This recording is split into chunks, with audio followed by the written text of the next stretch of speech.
Hi, I'm Kevin Britton. I'm from Canada. I'm came to visit my brother John here. Didn't really know what to say, just to tell you my story. 30 years old. I had my birthday last week, and it's kind of my little present to myself. I grew up in a loving family in Thunder Bay, Ontario, which is part of northern Canada. And now I live in Vancouver. So growing up, I played hockey. I played higher levels of hockey my whole life, and that was kind of my thing. I had great friends, and that's just basically what I did. That was my life. Went to school, did that, partied, drank, and lived a pretty normal life for what it's like in Thunder Bay. At 19, I started to feel like a little different inside. Like I didn't feel like a part of people, and I wanted to do whatever I wanted to do. So I moved away from home. I moved from Thunder Bay to Edmonton, Alberta area. And you know, everybody, all my friends are like, yeah, you'll be back in 2 weeks, whatever, you come back and you'll play hockey, blah, blah, blah. And yeah, that was well over 10 years ago now. So I moved out, had some money in my pocket, and I got a job in the oil field. And Alberta's kind of like it is here in the UAE. It's very, lots of money, lots of young guys running around, partying, drinking, women. And that's kind of how I started to live my life. I put the 6 months of work in. I worked almost every single day. And I just wanted to be better. I wanted to grow. I wanted to, you know, be a supervisor. So I moved my way up in my company, and I just worked. But you know, it got lonely. You know, just all my friends were transient. They lived in like different areas. We'd hang out here, hang out there. When you want to do something, kind of go on vacation.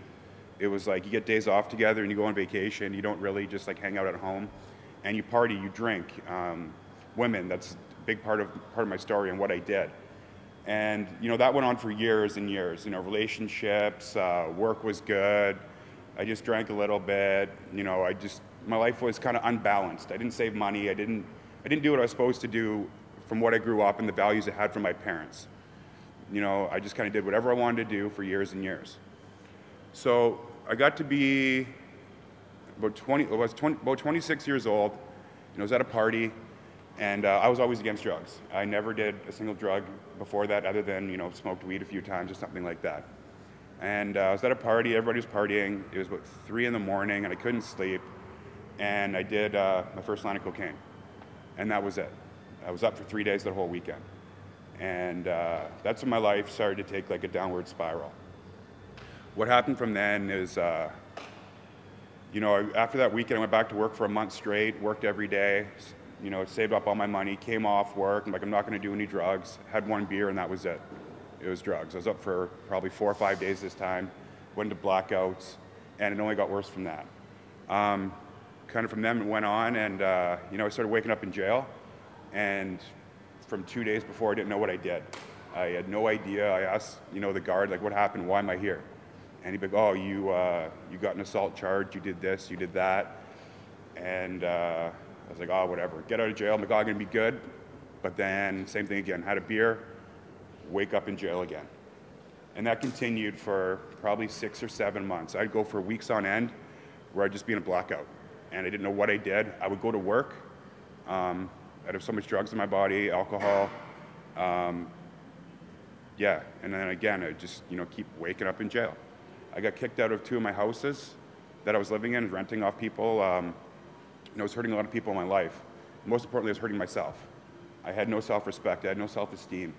I didn't like who I was, and that's why I drank, and I kept on drinking. You know, I overdosed one night. I woke up in the hospital. I had IVs in my arms. I was on life support. I just pulled them out, and I went home.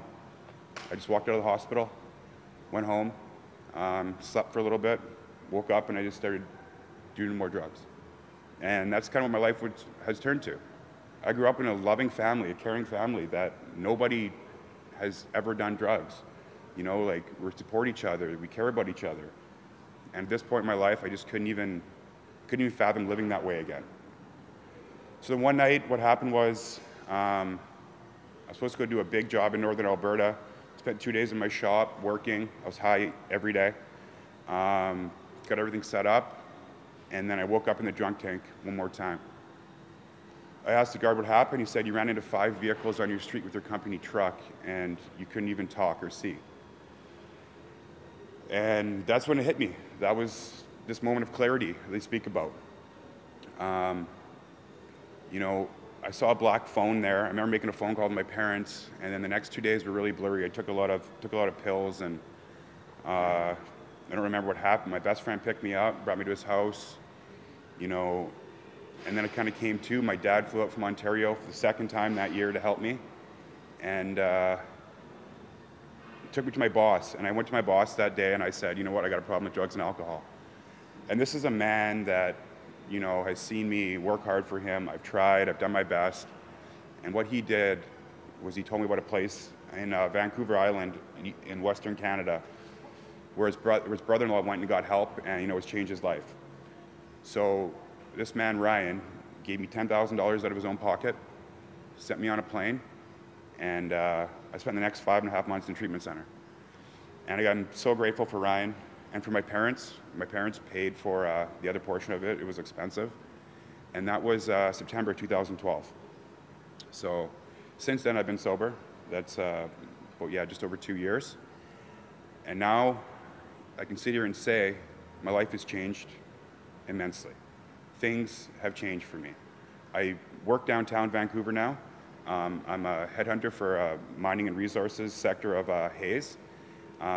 Last year was like my full first year. I won Rookie of the Year for my company in North America. You know, for the first quarter of that year as well, I won an Ambitious Award for our company in Canada. My life has changed to the point where I wake up at 5 in the morning now. I read positive affirmations from me. I pray. I'm not a religious guy. I believe I'm spiritual, and I believe we're all spiritual, and that's something that I really, really bring into my daily life. I believe that treating others is what the basic of my life is, and asking for help, and accepting help from other people. Because before I didn't want help from anyone. I just wanted things from you. Now I can ask for help, and I can accept that in my life. And when someone asks me for help, I do whatever I can to help them out as well. So that's what happened, you know, in 2012, to the point where now I can come and visit my brother. I can go on vacations. Before, I always had the greatest intentions to do the greatest things, but I had no action. I believe that the littlest action outweighs any great intention that any of us ever have. So what it's like now is I wake up, I do my readings, I try to live a spiritual life and help other people in my life as they've helped me. And that's where I've gotten to where I am now, in a place where I incurred a lot of debt over my drinking and using. And, you know, just probably 6 months ago, I paid off all that debt. I wake up, I work out. Working out's a big part of my life. I believe it, you know, really adds to my body, mind, and soul, are kind of the things that I focus on. And, you know, if you get my mind right, my spirituality right, my body right, I feel so much better on a day-to-day basis. So that's kind of, you know, where my life's transgressed now. And the people that are in my life today, they're not negative people. They're positive people. It doesn't matter if it's a guy in the street, though. It's a guy who wants to be better. It's a guy who wants help. Anybody who ever asks for help, I'm there. And that's kind of how I live my life now. So, you know, that's kind of progressed into the people that I hang out with now, and to the girlfriend I've just met, who's very similar to me. You know, she's into health and fitness and everything else. And, you know, I can feed off of her, and she can feed off of me. We help each other. And that goes for everybody in my life. And I just want to say thank you very much. It's just my quick story. I appreciate it.